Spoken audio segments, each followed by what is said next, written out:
Hey guys, it's me, Buster Green, and welcome to my first video of 2022, and I'm going to get very referential to some of my underviewed videos from 2021. So if you don't know me, I'm a huge mecha fan. I YouTube about Gundam about once a week, and quite frankly, I've been waiting my entire life for someone to crack the mold and get it right for a live-action super robot feature film. A live-action Gundam movie is finally coming out maybe this year, and I'm super excited to finally see that realized.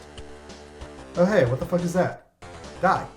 Anyway, so the closest we've ever gone to getting a really good live-action robot movie is the old 1990s live-action Power Rangers movie, which was just playing it straight out of the Power Rangers TV show book.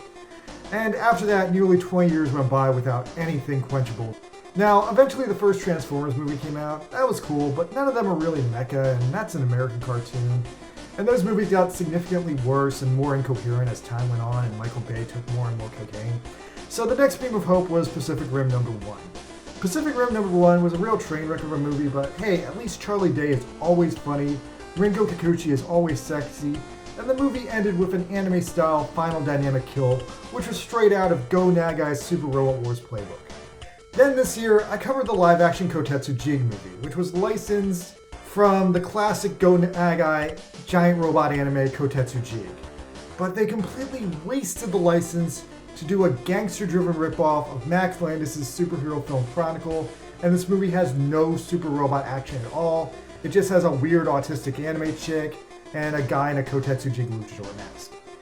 So, moving on, not really a robot show, but robot-y enough to be featured in Super Robot Wars T was Cowboy Bebop. Cowboy Bebop ended up getting a live-action remake on Netflix, and I saw the cracks in the wall coming early on, but I was at least hoping it wouldn't be as bad as Star Wars The Last Jedi. But it was! So, I'm not getting started on that. Anyway, the main focus of this video is about a year or two, or three, two projects came to my attention which somehow became arch rivals online. I'm not sure if they actually became rivals, but fans on the internet seem to enjoy pitting them against each other. And these are, #1, an adaptation of 1977 Super Robot Voltes 5, and 1985's tokusatsu show featuring a giant robot, Space Wolf Juspion. Now, I already did a really detailed breakdown of the Juspion situation last year, but pretty carefully, let's do a quick update and recap. So, in 2018, there was announced a seemingly non-existent, not happening Brazilian remake of Juspion. It was publicly announced, and to this day, it's in development hell, not being made, and I think by all accounts, it will never be finished. Unless we consider the case of Mr. Rafael Seguini, a millionaire Brazilian VFX artist who had previously made professional car commercials for a living. For some reason, he decided that where his country failed, he would step up and make his own goddamn Juspion movie. And it's fucking glorious. Not only is it one of the most visually amazing feats of filmmaking I've ever seen, but it is so incredibly reverential to the original 80s Juspion, 80s tokusatsu in general, and it's somehow the finest display of live-action tokusatsu I've ever seen, because he's meticulously created a visually effects-driven world where you see everything look the same as it did in the 1980s, but it's bigger, it's cooler, it looks more real, which is ironic because it's all CGI. Seguini's Juspion seems to just be a fan film, but by all accounts, if Brazil just slapped their name on it and authorized it as the real deal Juspion movie, I'd be incredibly satisfied. Because that's not actually an impossibility, because very clearly, all the people who should be working on the actual Juspion movie have aligned themselves behind Seguini.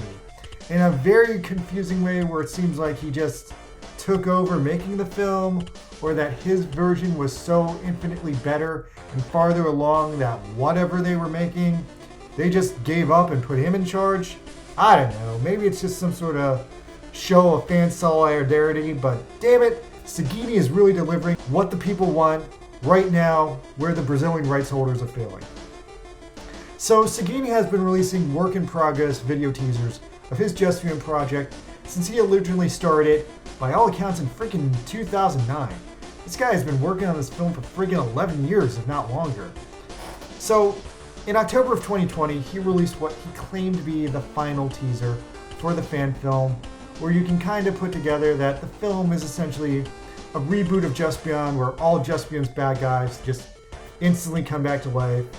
And then there are these new heroes who have taken over for him, but they get their asses kicked, so Juspion has to come out of retirement and lay down the law. Now that's essentially the pitch for the film, but then in the last 2 fucking minutes of the trailer, you just see this pure tokusatsu splendor where the fucking world of Juspion is realized in this crazy, realer-than-real art style, where everything looks exactly like it did in the 80s, but it looks like it's taking place for real, and everything is fucking visually perfect. And still to this day, even a year later, anytime I watched the last minute of this trailer, I get fucking chills, because by all accounts, this man has made the most perfect 1980s tokusatsu show ever, and he's made it right now. But that's Juspion. Let's talk about Voltes 5. I didn't really talk about Voltes 5 last time. And I really want to instinctually call Voltes 5 Voltes V because it's the sequel to Combattler V. But Combattler V had a V and Voltes 5 has a 5, even though it looks like a V.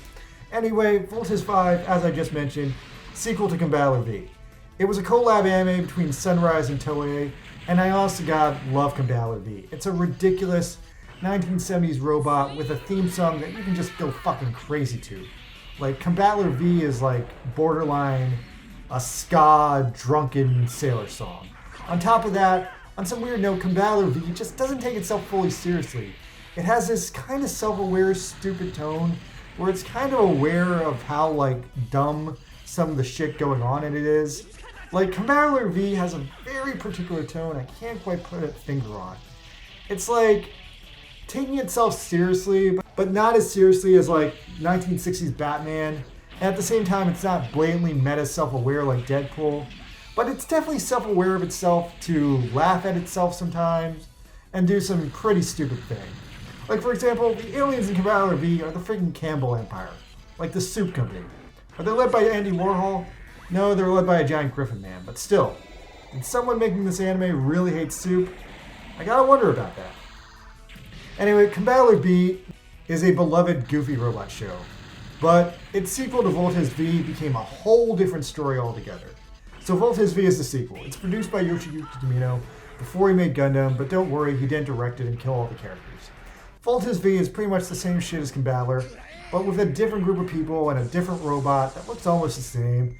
But now, instead of fighting Campbell's Soup, they're fighting the Boazonians, a group of aristocratic space people which have this weird classism, caste system going on where if they're born with devil horns, they become rich and famous.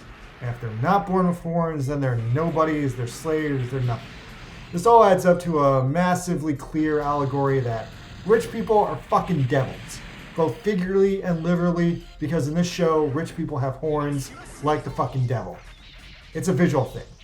Now, I saw Voltes V as a kid, but I didn't enjoy it as much as Combattler because it was more serious, it didn't have any of the self-aware funny parts, and, you know, it just wasn't as fun as Combattler, if I'm being real. But of course, my experience with Voltes was not the experience that Filipinos in the 80s had with it.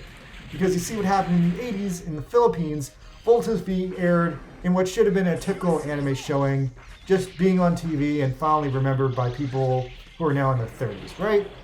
Wrong, because in the 80s, the Philippines was ruled by an evil dick president named Ferdinand Marcos, who by all accounts is just a total dick. Not cool guy at all. He thought that Japanese anime were making people too violent and harming the children, somehow. And through all of that, he singled out Voltes V for no reason in particular, because fuck that giant robot and his allegorical war on rich people with devil horns.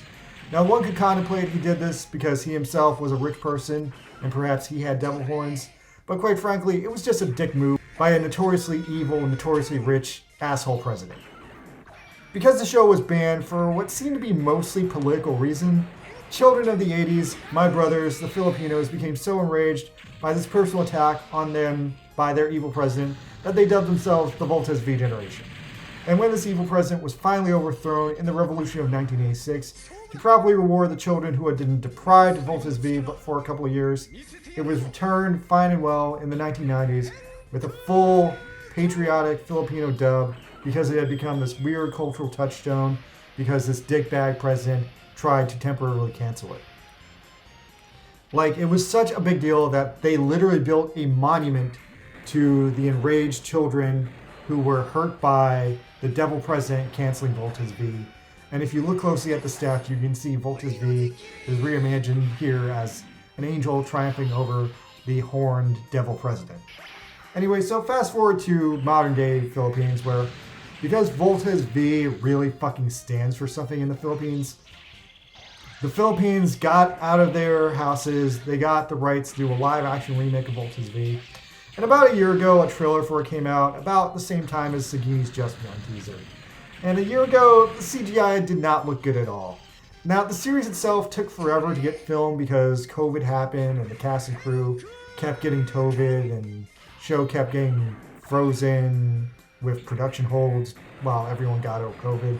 But a year later, I guess they toughed it all out because this week we got a final series teaser trailer and it looks a little bit better this year.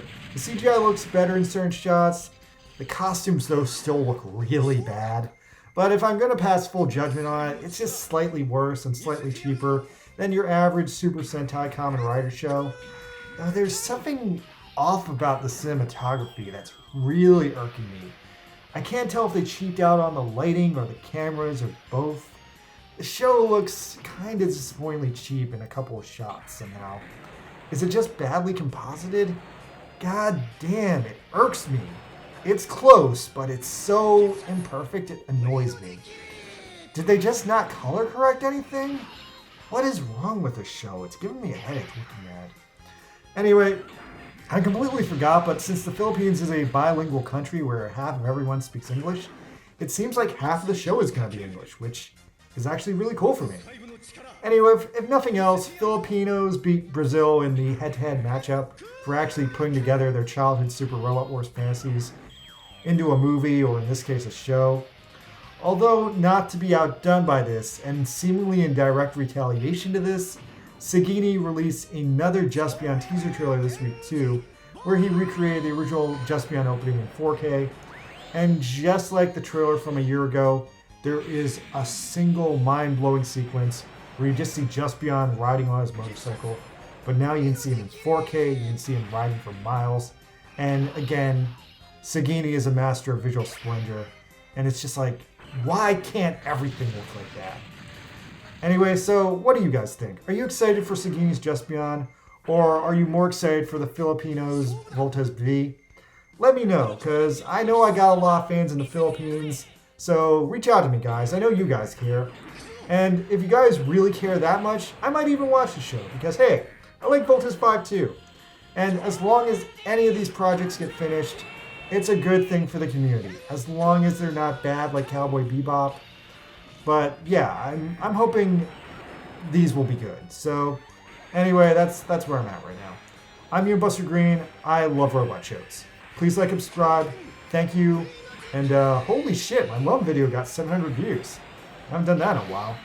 Thank you, Lum. I love you. Good night.